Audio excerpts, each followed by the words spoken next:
এই অনুষ্ঠানের উদ্বোধক শ্রীযুক্ত অনিমেষ দেববর্মা মহোদয়, মাননীয় মন্ত্রী, বন এবং অন্যান্য দপ্তর, ত্রিপুরা সরকার, মঞ্চে উপস্থিত আমাদের গেস্ট হোনার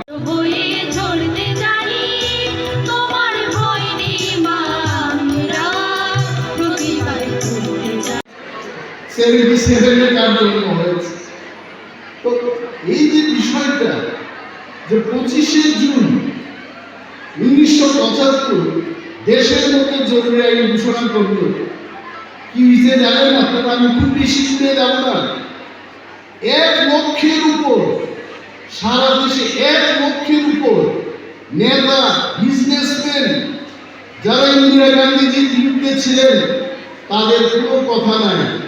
দরজা খুলছে রাত্রিবেলায়, সকালবেলায় পুলিশ, কি ব্যাপার, জেলে চলে।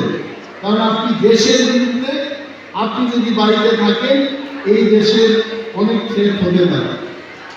আমাদের কয়েক গ্রেপ্তার হয়েছেন তখন হরেন্দ্র সাহা, ভাই, উনি গ্রেপ্তার হয়েছেন।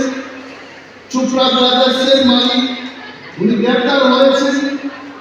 আর প্রফুল্লমণি, উনি গ্রেপ্তার হয়েছে।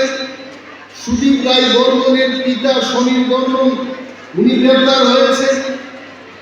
আমাদের বর্তমান মুখ্যমন্ত্রী, উনার বাবা বিজনেসম্যান শ্রী মাখনলাল সাহা গ্রেপ্তার হয়েছে।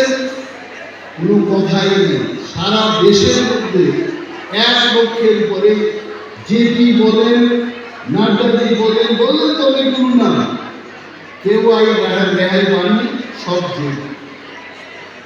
এই যে অচলাবস্থা, তারপর 77-এ 21শে মার্চ পর্যন্ত এই জরুরি অবস্থা ভারতবর্ষে 21 মাস, 21 মান্থ এই দেশের মধ্যে ইন্দিরা গান্ধীজির হাতে পাওয়ার ছিল।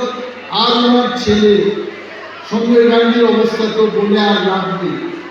এত লাফালাফি দেশের মধ্যে, আমি বলবো না, এরা আমি যা করেছে দেখেছি। বিশাল এই দেশের মধ্যে ক্ষমতা নিয়ে তারা চেষ্টা করেছেন যে দেশটাকে তাদের